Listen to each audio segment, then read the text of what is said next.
Hello, everyone. This is your host, Manoj Tandon, with another episode of Dark Rhino Security Confidential. We have another fabulous guest, but before we get to him, I got to remind you, show us a little love. Hit the subscribe and like button.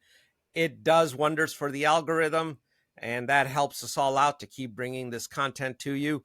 But getting back to the show today we have Craig Taylor joining us. He's a great guy. He's been in the business for over 30 years. He's been a CISSP since 2001, so that should give you folks an indication of how long he's been in the cybersecurity business. He is currently the CEO of CyberHoot, but he's also worked with a lot of names that you guys will know out there: Chase Paymentech, Vistaprint, DXC Technologies. He's been looking at risk across a multifaceted of industries, has addressed the people side of cyber. We're honored to have him on the show. Craig, thank you for being here and giving us this time. Manoj, it's my pleasure. I am really excited about this. We got a little time to get to know one another before this, and I'm really excited about your lines of inquiry here. This is going to be fun. That's the most important thing. It should be fun. Yep. That way most people listen in their cars, and they should have fun while they're driving too. So hey, so Craig, let's start a little bit about your background here. Give us the insight. How did you get to cyber? So my degree is in psychology. I studied people. I studied what motivates people, how animals learn, operant conditioning, positive and negative reinforcement theory in university, and quite quickly decided I didn't want to get a PhD and I didn't want to counsel people. I just want to understand what makes them tick. But since I was a young boy, I worked on an Apple IIe computer. I loved the early internet. I volunteered and then worked at the computer labs of the university back in the early 90s. And there was this new thing called the internet that had email on it, and you could type messages to one another. And people were like, how do you do that? And WordPerfect, all that good stuff. Suffice it to say, I have a love of teaching. I was once enrolled in Teachers College. And right out of college, I decided I can't go do a PhD. I need a job. And on Net News Protocol, there was where you could post jobs. I found a job in a firewall vendor early, maybe 1994, wow, and went to work for them. But I didn't know the internet protocols, and I bought every O'Reilly book I could. I had a stack probably this thick. There was the CRAB on SMTP, that's Simple Mail Transfer Protocol, and then there was NNTP for network. That was Network News Time Protocol, but NTP, Network Time Protocol. There was all these different books, and I started my cybersecurity journey, and I was pretty good at it. I understood the early internet. I ran through a couple of companies and started to build my resume, and in 1999, I started at CSC, which then became DXC in 2015, I guess it was. Okay. Well, to make a long story short, I worked in their web hosting division before AWS, was exposed to all kinds of security program development, got my CISSP, and started my career for 20, 25 years in cybersecurity. Wow. And about 10 years ago, I founded CyberHoot, my personal company that I co-founded with some other folks from CSC. But it was a beautiful marriage of my psychology background and my desire to teach and my cyber literacy skills, my cybersecurity skills. We combine them all to make a platform that makes cyber literacy fun and gamified. I was going to ask, so what exactly does CyberHoot do then? It teaches people cyber literacy, plain and simple. So if you want to learn how to operate a computer today, you might have computer literacy skills, but you probably haven't been taught cyber literacy. If you're listening to this, you may or may not agree with that. It is a set of skill sets that gives you confidence in your email inbox, whether personal or professional, to say, I know when I get a phish, I know how to tell it's a phish, and I can delete it, move on with my day with confidence. I don't have to worry about it and have anxiety and fear and doubt and forward messages to my IT department asking, is this a phish? Is this a problem? What do I do here? It means knowing that if you haven't adopted a password manager, you're automatically reusing passwords everywhere you go. Because the human mind can't memorize 400 passwords. Like I have four to 500 accounts. And so adopting a password manager is one of the key skill sets. Password hygiene is really the underlying skill you have to have. And that includes multi-factor passkeys. Now are replacing some of the usernames and passwords on the internet. If you hear that, you should adopt it if it's available.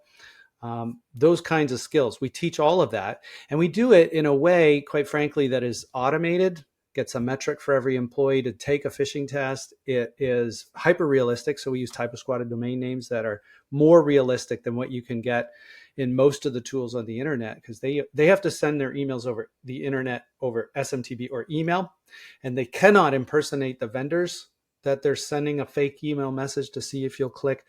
We can get into that a little more if you want, Manoj, but that's negative reinforcement, punishing bad behaviors and clicks. Yep. We use positive to reward good behaviors, like looking for that type of squatted domain name, looking at the urgency and emotionality, inspecting the links so you don't click before you know what you're doing. That's what we do in a nutshell. Well, that's fantastic. And, and you're absolutely right. Negative reinforcement. In fact, where we have seen companies adopt negative reinforcement and penalties, we have seen their cybersecurity programs not be effective because people really don't want to participate with it, because no one wants to lose their job. Right. 3 strikes, you're out. Some banks follow that. And I get it. Banks have zero tolerance for risk. I worked at one, but it doesn't work. It doesn't teach people the skills. In fact, University of Zurich, Switzerland in 2020 studied 14,000 people over 20 months that got phishing, fake email phish testing, the negative reinforcement, the reduce the bad behavior of clicking. Yep. And they concluded, surprisingly, they say in their conclusions, surprisingly, we find that the individuals that went through this training program with the fake email phishing actually clicked on more real world phishing links, not less, after the study concluded. It was not effective. It won't be. And this notion of zero tolerance goes to perfection. And I don't understand how humans as imperfect creatures can expect perfection. Mm-hmm. To me, it's just a flawed. And the reality of it is that if any one of us really wants into the Bank of Zurich and doesn't care about the legal penalties involved, we're going to get in. Yeah. You're not going to stop it. You can put up a $10 billion system. You're not going to stop it because your attack surface is so large. Mm-hmm. You are guaranteed with 100% certainty to have flaws. By the way, argue with me on this if you think. No, I don't disagree. The FBI has that perfect quote for this situation. There are 2 kinds of companies, Manoj. Those that know they've been breached and those that don't know they've been breached. You're spot on. You're spot on. Because I hear that, especially we're in the world of SMB, and they're like, well, if I just put this technology in, then I'm safe. And I'm like, oh my God, no, no. That's right. There's no magic bullet. There is no magic bullet. There's absolutely no magic bullet. But you bring up a point about people. Yes. Right. And I think that's probably the most underutilized cybersecurity asset in an organization are the people. Because absolutely. And at least, and this is in our limited experience, what we see is that they're never told the why behind changes in behavior. Therefore, they don't adopt those behaviors. Yeah. And if they understand the why and it becomes tangible to them, you'll find people are usually reasonable. They will then try and adopt those behaviors. But if you just become a mandate-driven organization that thou shall not go to Starbucks and connect to the free Wi-Fi, well, guess what? Ain't going to work because your salespeople are on the road all the time. They are. Yep. They're going to be on free Wi-Fi. That's exactly right, Manoj. If you explain the why, people adopt the reasoning behind it, and then they abide by it because they understand the risks. I use an analogy quite often with our Hootfish phishing simulator, the one that sends you an assignment. It's not a no notice. It sends you an assignment. It says, Manoj, it's time for you to take your phishing simulator. We send you a link. You go to this website where you go through an email and you choose safe or unsafe or suspicious indicators for the sender, the subject, the greeting, spelling, punctuation, grammar, emotionality, urgency, a fear of missing out. That's one category. Links to external websites, attachments. And we think of those things as pieces of the phishing puzzle. And at the end of this exercise, people have put the puzzle together. They have a crystal clear picture. This is what phishing is. Now I understand what it is and how it works. I understand to look for typo squatted domain names because that's what hackers do. And we find time and time again, MSPs, MSSPs tell us, hey, you know what? After adopting CyberHoot, we find there are fewer emails to us of people in a panic, like unsure. They can't click. They're not supposed to click, but they don't think they should, but they're not convinced that they can't or shouldn't. And they're just very anxious and fearful about this email. They've sweated it out for 10 to 15 minutes. Then they send it to support or to the ISP or the MSP or the MSSP saying, is this a phish? Is this a problem? Or should I do it? And once we teach them how to phish, right, with that crystal clear picture, those emails go away. The individuals have the confidence to decide on their own, the efficiency to do it quickly, and the security is just inherent because they understand how to phish. We've taught them, in other words, here's another anachronism. We've taught them how to phish, feeding them for a lifetime, as opposed to when you send that fake email phish, you're sending it today. Maybe people won't click today, but all bets are off if there's a really juicy email that's spear phished for a certain individual, or tomorrow they've forgotten and they click anyways. Exactly. Now tell me, how do you address business email compromise in this process? That's an excellent point. Business email compromise is where someone you trust, someone that you've communicated with in the past, has sent you an email. It might be out of the ordinary, like you might never get invoices from that person, but they send you an invoice today. That's the clue something's not right. And whenever something is a little off or something's not right, maybe you don't even have a conscious thought about what's wrong, but you know something's not right. You pick up the phone and you call the person. You say, hey, did you want me to forward this invoice to finance, or did you mean to send it to me? Or is there another Craig in your mailbox that you accidentally sent me this one and you didn't mean to? Oh, no, don't click. Someone has compromised. They're in my email account. I can't stop them. I don't know what to do. Oh, that's that, so when there's something wrong, or when there's a wire transfer where they say, Manoj, we got a bank under audit right now, so we need you to change the wiring instructions. Never, ever change financial payment information based on an email. Always call the sender on either side, whether you're paying the bill or receiving the payment. Always validate via the phone and real people using a trusted number, because you might get an email that says, here's the number to call. And it could be a deep fake that someone's impersonating CFO of this company.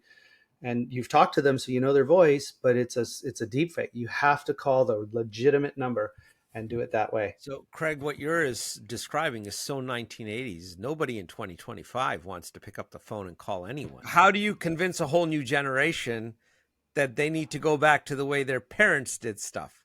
Well, it's very simple. If you like the money that's in your bank account and you're wanting to pay the right person, because you can't trust that the other side hasn't been compromised, you need to reach out and confirm any changes to wiring or payment instructions. Plain and simple. Or have really good cyber insurance and hope that they pay for it when you send the money to the wrong place. I have done 3 cyber incidents this year in my company, all to do with wire fraud. And they were not small amounts, over $100,000 in each case, gone. Okay. And because one end of the communication on both sides was compromised. And when that happens, they'll register a domain name that is off by one letter. They'll put an S on the end of your domain name. It could be Rhiino Securities with an S.com. And they move the conversation from the business email compromised email to the new domain so that there's no fear of interjection. They monitor here. So if you send something, they can stop the communications and they can have the communications be limited. And then they send the wiring instructions that are different. And when you get instructions to change wiring, you have to call. There's just no two ways about it. It's the only answer. So this gets us to this whole notion of risk, which is a term thrown around in the cybersecurity industry quite a bit. But in terms of understanding risk, if we were going to start somewhere, would it be remiss, especially for a smaller business, where some over $100,000 would be devastating to them, right? And their cyber insurance policy, if it's not a standalone policy, may not cover all of it. And even if it is a standalone policy, it might only pay out 30 cents on the dollar. We've seen that over Yeah, and and over it again. doesn't pay your payroll for the 3 or 4 weeks that it takes to get that policy done. So your employees are suffering, and you can have just so much stress and anxiety. The best choice is to avoid it if you can help it. So should the conversation not begin on risk then with, if you will, looking at protecting the revenue chain of the organization? First place. Potentially, yeah, that's one of the noble goals, Manoj. But a lot of times I get a different question in this topic that's something along the lines of, if I'm an SMB or a mid-market owner of a company, what's the one thing I start with? What do I do first? Because you could do 20 things. And there's a lot of companies, we talked about this earlier, silver bullets. Oh, you got to have EDR. That's the holy grail. That's going to protect you. Or you got to have the latest stateful inspection firewall, or you got to have this or that. None of that's true.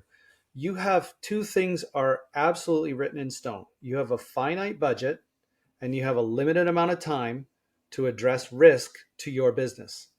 And what do you do to figure out what risks are most important to address first? Is a risk assessment of some kind. It can be a very simple one for small businesses that don't have any maturity, that ask questions like, do you train your employees on cyber things? Do you govern them with policies, a password policy? Do you test them with phishing simulations that teach them how to phish? Do you have a technology stack that matters, that meets your needs? Do you back up your data and keep a version offline? Do you have cyber insurance? All of those things are what goes into a risk assessment, even at the basic level with 20 questions or less.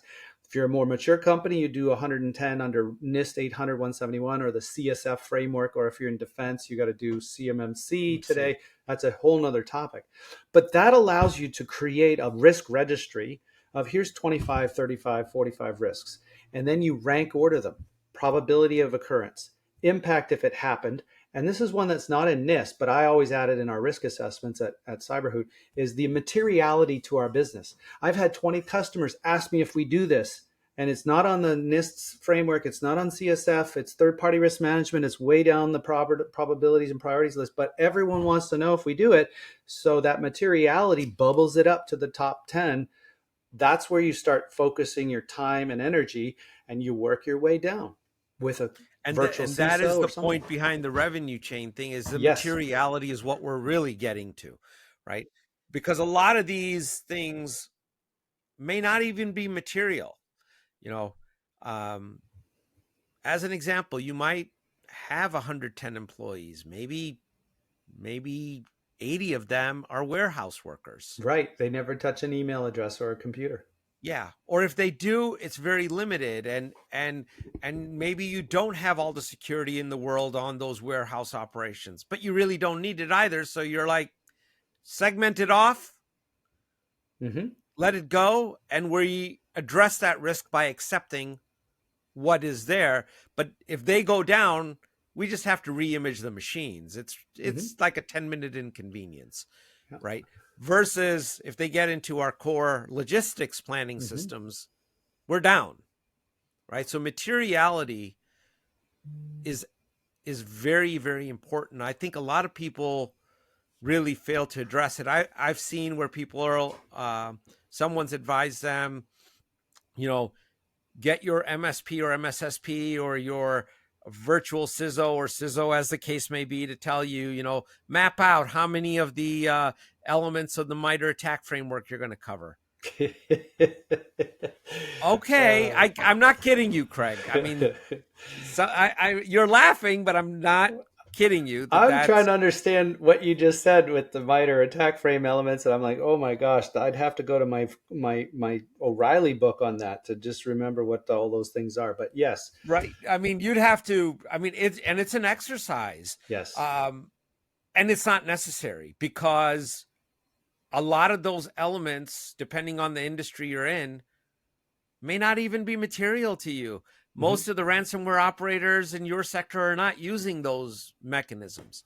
So materiality, I love that word. I'm going to steal it from you. Please. Yeah. That is the right place to begin. And often it is left out of conversations. Yep. Yeah, exactly. And it comes from experience. You understood it before I even mentioned it, Manoj, but we have experience doing this and we know the practical. I'm a big believer in minimum essential and practical cybersecurity, especially when we look at the mid market and lower. When I worked at the bank, they had zero tolerance for risk. So if there was any risk, they opened their checkbook and they wrote a check to eliminate it. But small to medium sized businesses, first of all, the owner has five hats. He's got production and he's got sales and he's got marketing, he's got payroll and he's got human resources all in his Right. head. And you could have, it's one harm paper hanger is just too many things to worry about. So you have to simplify. You have to focus in on the most critical, most impactful, most likely risks that they're going to face. And truthfully, just as Ben Franklin said 250 years ago about fire prevention, an ounce of prevention is worth a pound of cure.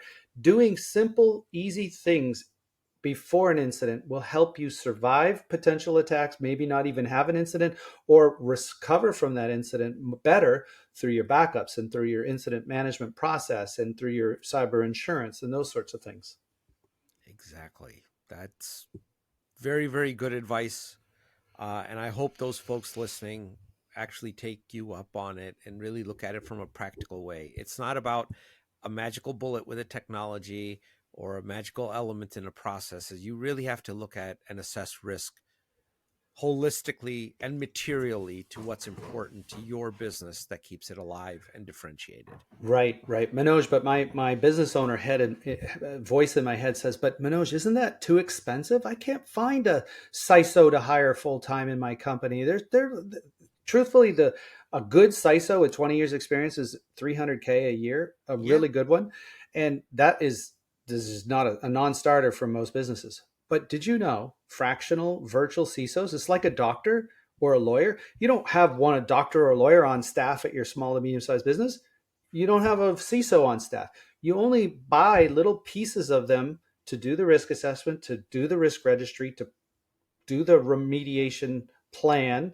And the remediation is done usually across three people or three groups: the IT company or the IT team, the HR company or the people doing the governance of the employees, and maybe the CISO does a little bit of the work too, writing the policies that are then sent for employees to sign off on. But it's very attainable. We do it at CyberHoot. Our smallest is $750, $800 a month for 3 hours of support, and that's plenty for some of the companies we support. It's not enough for many of them. We're at up to $2,000 and $3,000 and $4,000 for some other ones. But at the end of the day, it's right sizing it so that they know with confidence I'm spending my time and money on the right things, the things that we all agreed are appropriate, and we've rated them and we know what they are, and we've not done it in a vacuum. And guess what?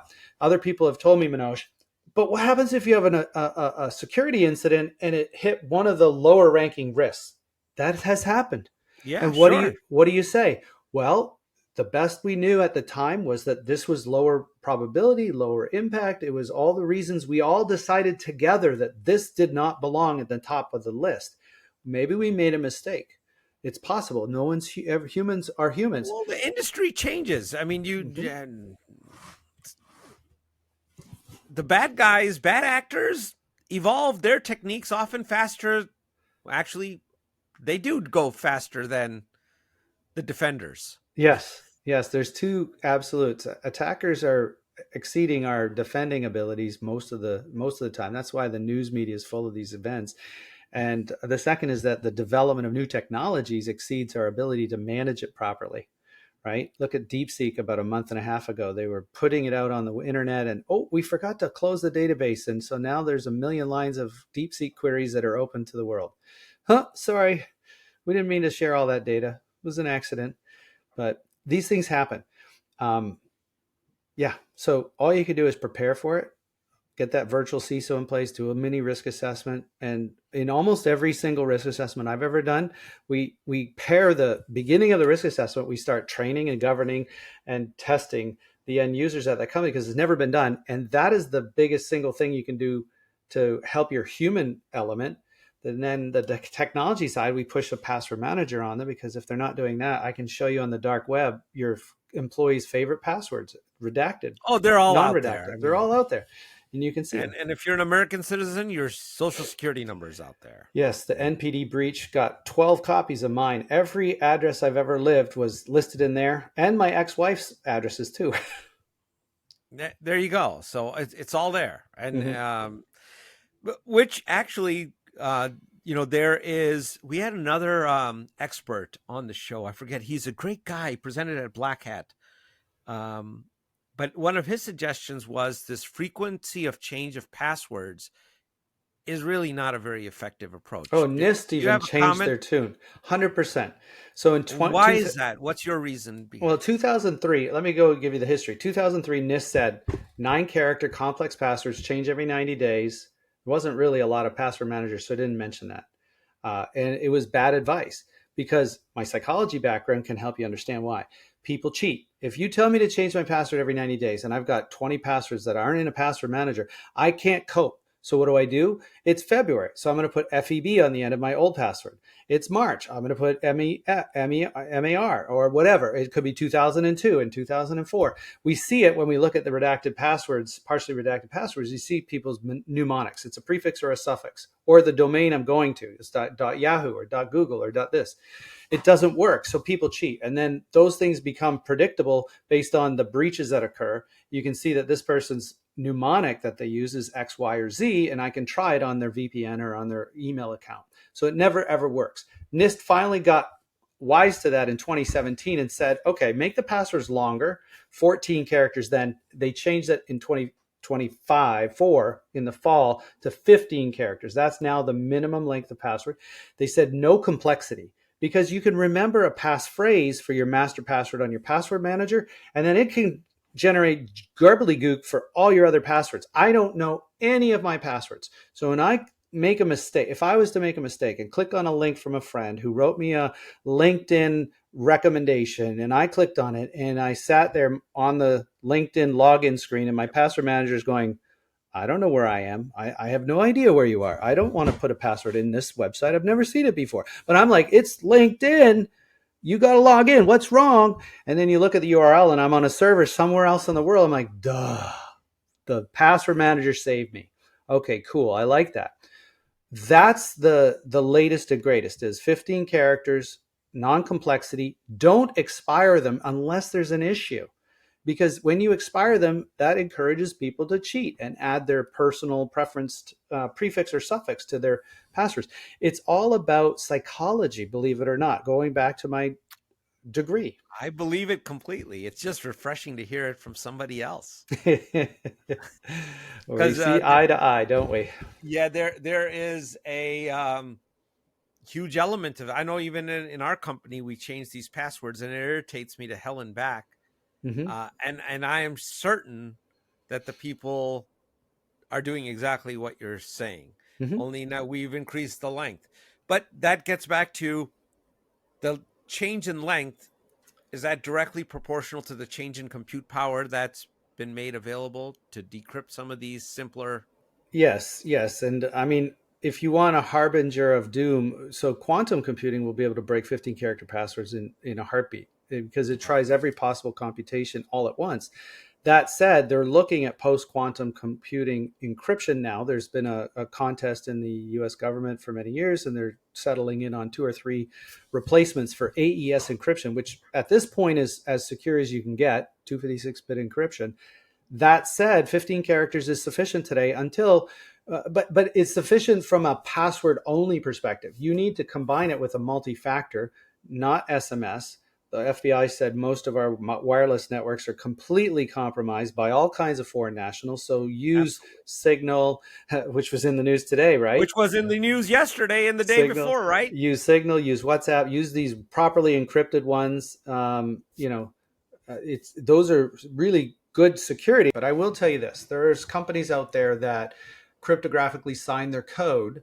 For example, Carbon Black had an issue where I think years and years ago they signed code for the publication and use, and if the only way to compromise that technology was to go and steal the key, and that's what hackers ended up doing. They broke into the network and they stole the encryption key, the private key, that unlocked the software that could sign the software so that it could be installed on Windows machines, etc. And then they were able to reverse engineer and publish code that someone would think is legitimate, and it wasn't, because no real authority signed it, but the key that they possessed was able to sign it in a very strategic, targeted attack. That's an example of something along those lines happening. Non-repudiation of that key, revocation of key revocation, is one of the keys of the standard cryptography protocol. That's why, Telegram would have no way of reversing or stopping the revocation or revoking the keys that are used to communicate through encryption, most likely because they didn't follow the conventions of modern cryptography. I would suggest, and I don't know personally, so don't quote me on this, but I would suggest that Signal and WhatsApp have revocation built into their tools because it follows the cryptography standards. That's a great example. And it's an example of nothing is 100%. Oh, and you're absolutely right. So I say this about password managers. There's no software ever written was perfect. So there's likely to be a 0-day or a critical vulnerability in different password managers. However, when you're choosing a password manager, go to the page where they publish their third-party reviews, architectural reviews, software pen test, application and architectural pen test, third-party reviews. Go to there's some out there that have dozens and dozens of these assessments and audits of their code, their architecture, and their development. And those are the ones that I would trust more than ones that don't publish how they secure the code and how they, get third-party reviews and assessments of their tools. There's a big dichotomy there in the industry. There's about a dozen to 2 dozen password managers out there. Make sure you get one that does that. Good point. And people, and if they're going to be totally lazy, your Android and iPhone have a password manager built in on them now too. I mean, well, Apple does a pretty decent job with things. They do, but you work on a computer that's not an Apple. Some of us do. I'm on a Windows computer sometimes, and it doesn't synchronize. So then I have to look at my phone, and then if I'm typing in a 20-character complex, you're going to make a mistake. I'm going to make a mistake. So I like ones that synchronize. I think there's 2 camps there. Some people want a completely offline, USB stick like this. That's going to run and hold my passwords. So whenever I go, I stick that in and I can have access to them, and it's not on the cloud. And there's others that like the convenience of synchronization to their mobile phone and their new mobile phone and their old mobile phone and their workstation and their laptop at home. I'm not going to tell you I'm going to say that the most secure way is that USB stick, a YubiKey or something along those lines as a second factor as well. But you have to have, it's all practical security, right? Risk tolerance. I have someone that swore by writing it down in a book that she locked in her safe every night. I'm like, that'll work until you're not at home and you need to do a bank transaction and you don't have your password store, right? It's very inconvenient. So yes, cybersecurity experts say the lesser of all evils is a password manager properly protected with a strong master password, multi-factor authentication. And here's a tip for all you out there. If you have all those things in place, God forbid anyone should die, but there's also next of kin access you can grant. I've set that up for my wife so that if I were to pass away after a certain amount of time, she can gain access to my password manager to unlock my financials and the world that I've created with protections and multi-factor and all this stuff everywhere. It's also an important thing that often gets forgotten. Often you're just being polite. It's always forgotten. Yes. And it has really serious consequences because you get into... especially those folks who are trading in Bitcoin or other cryptocurrencies, you can kiss that goodbye. You cannot get at it if you have no legacy access to that information. Exactly right. That money is gone forever. It's gone. Manoj, I would like to share my latest incident I handled. And I want to share it with people out there. And it's not the one that you might think of. I got this text today. I got an SMS text that said I hadn't paid my tolls. It's not that. That's happening everywhere in the world. And the DOTs and the government have said, don't pay any attention to the SMS toll payment, penalty stuff. It's coming across everybody's phone. That's not what I'm talking about. I had a person that was targeted with a flood of email because they were subscribed to 100 different newsletters from all over the world. Some were coming in Arabic, some were coming in Dutch and French and English. Didn't matter. Any website that has a newsletter that didn't require someone to click, I am this person and I want to subscribe to that newsletter. Like most of the world, when you subscribe to a newsletter, you don't start getting it until you click on the confirmation email in your inbox. No, there's literally thousands of newsletters out there that don't do that. They're homegrown, very backwaterish kind of things.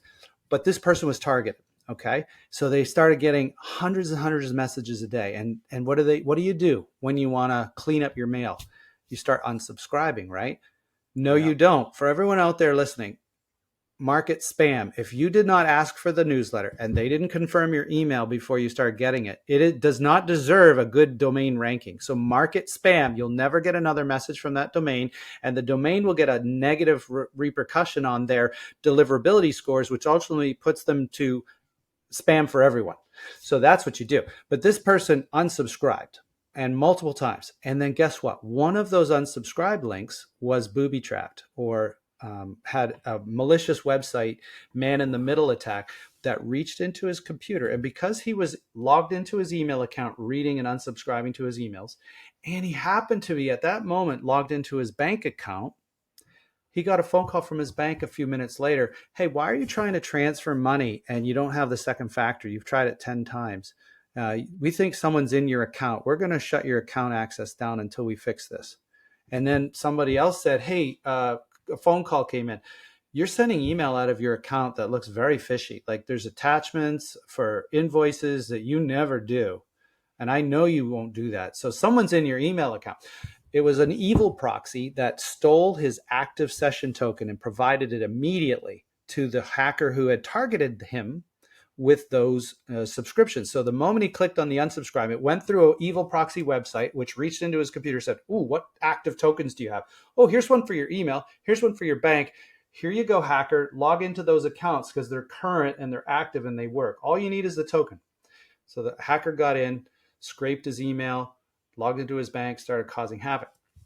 Now, we were fortunate. There was no money transfer because of good MFA backup on high value transactions, but his email wasn't as lucky. He got a lot of emails sent out on that front. So it's one of these really interesting tweaks on phishing attack because it was hidden deep within an email that looked legitimate from newsletters, but it was that little blue unsubscribe link at the bottom of all those emails. I say mark them spam. Don't do it. I did not know that, or had not thought of that. Mm-hmm. That is good advice. It's interesting. Yeah, if you mark it as spam, and if you hit unsubscribe, then you could. That's a good one. That is actually a good one. Well, there's another reason not to click unsubscribe because people guess at emails all the time based on mnemonics and how a company constructs things. So if you click unsubscribe, you're confirming that this is a legitimate email because it was received. And now they can do whatever they want because it starts off from the presumption that it's an illegitimate sender anyways. And if you unsubscribe from it, they're confirming your email. Now they sell it to the highest bidder 25 times and you suddenly find yourself getting more email, not less. So if you didn't subscribe purposefully and there's not a confirmation email, they're not following best practice. They don't deserve your time and attention, and they do deserve a back mark on their domain authority by marking them as spam. What do you see, Craig, as the biggest cybersecurity threats here in 2025? AI.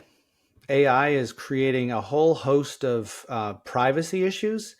So agentic agents are coming into fruition. They're actually working really well. For example, in healthcare, an agentic agent is an AI body that's been trained on a body of work to do something very specific. And don't do anything but this. Like look at radiographs for cancer and tell me if there's cancer there. And they're very good at that. Okay. With some they've caveats. reached the sub 3% error rate, which is better than human. Well, but for what population of users? Because what we don't hear about is the bias built into the data it trained on. If you were to learn what radiology is doing successfully, is it's a white Anglo-Saxon population, male or female.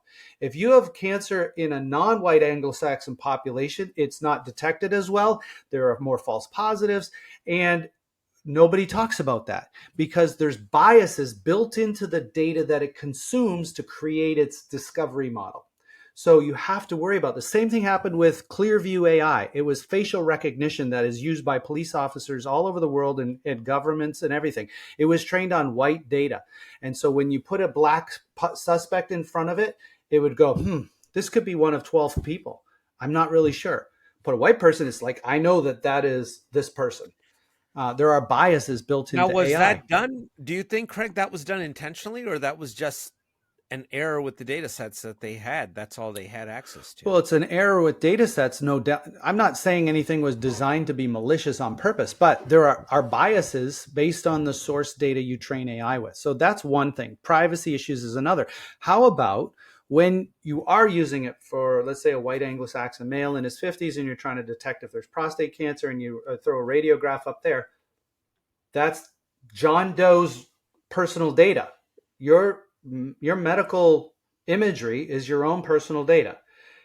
Now it's in the AI agent. It's been adopted in there. Is there a privacy concern over you getting a diagnosis? Yes or no is helpful, but now are you okay with your personal data being in the agentic model saying decision making for everybody else? What if they could tie it back to you?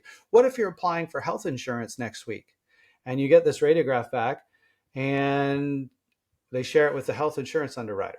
Oh, well, you can't get insurance, Mr. Jones, because you have prostate cancer. What do you mean I have prostate cancer? I haven't met with my doctor yet. Oh my God.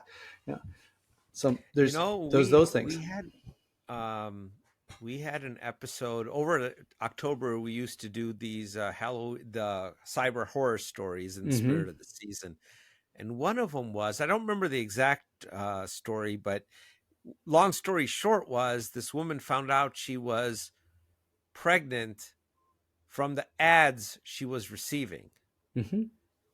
And the systems had gathered together enough clues that very likely this woman is pregnant, but she found out from the ads, and when she got tested, she was in fact pregnant. Yes, and that happens. And there's a story I tell of a family whose daughter started receiving Pampers coupons because the AI or the, I don't want to say Facebook, but whatever social media she was on had determined she was pregnant and started selling that data to third parties. And Procter & Gamble picked up and said, yeah, let's send her coupons for Pampers because she's going to need them soon. The parents got the flyers. They're like, what's going on? Why are we suddenly getting Pampers coupons for our daughter? Because you're going to be grandparents. Yeah. Sorry. Yeah. No, that's the sort of thing that happens. But AI has 1,000 other potential risks in the future. Deep fakes, they're recording our children with 5 seconds of their voice and image on the social media, on TikTok or what have you.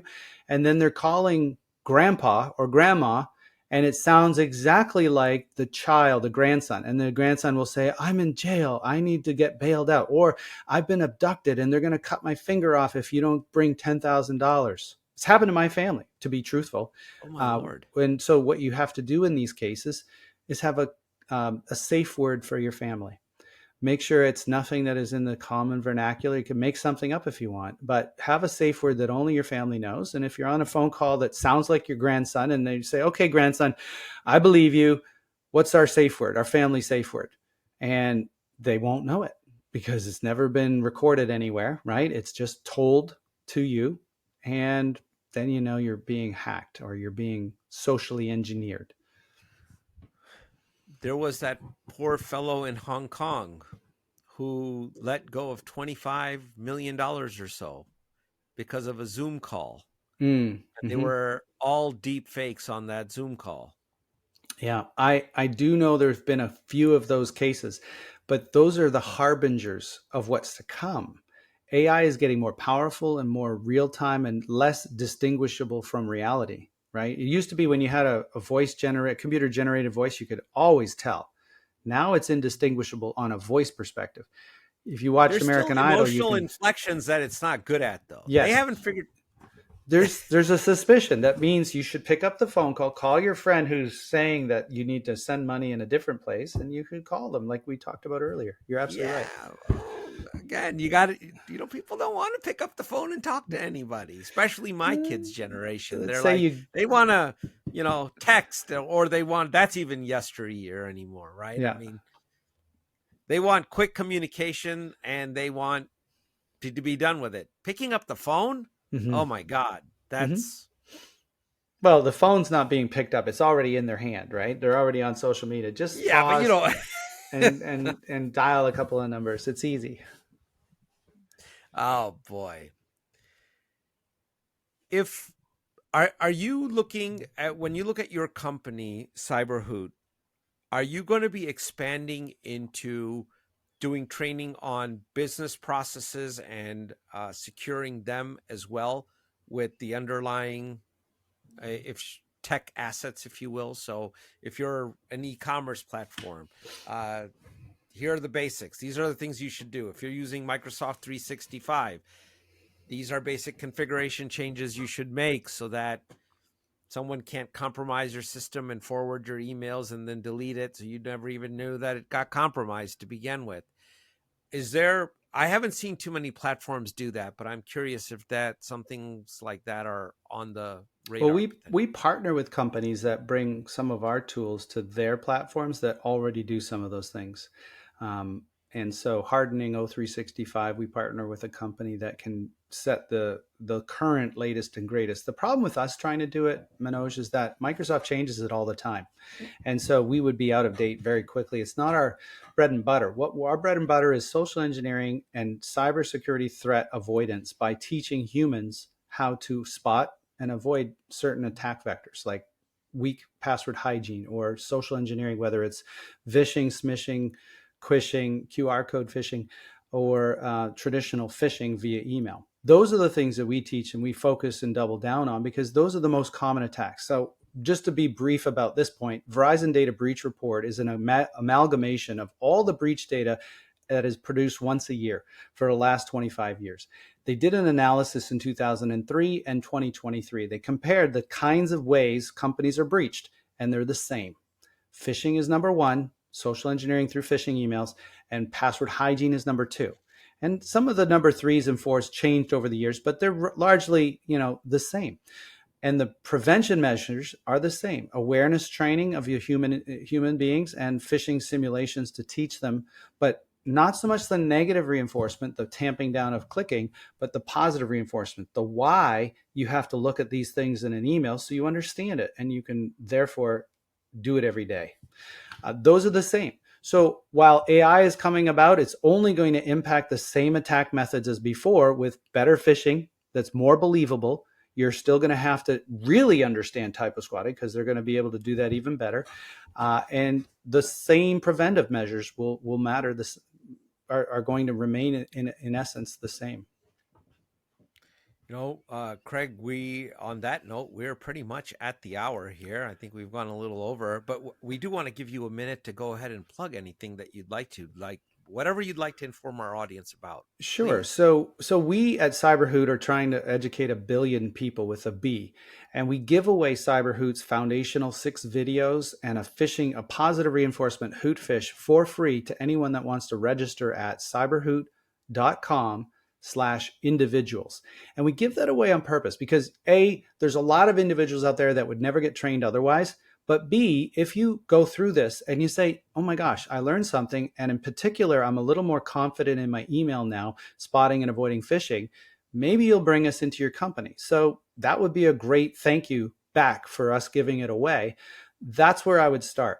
The second thing I would say is CyberHoot, sells itself through MSPs and MSSPs like Rhiino Security. So I'd love to show you it in real at some point, but anyone can book a meeting with us by emailing sales@cyberhoot.com and we can get you a meeting, or visiting cyberhoot.com. There's a meet with me button there. You can click and schedule a demo. And if they want to get a hold of you directly, is there a way to do that? Sure. Craig@cyberhoot.com. There we go. Hey, Craig, it's been a pleasure having you here. We've only scratched the surface. So please come back at some point and I'd educate love us to. a little bit more. Thanks for all the practical knowledge. I'm sure our listeners appreciate it. My pleasure. You made it so enjoyable. Thank you, Manoj. Take care, Craig. You too.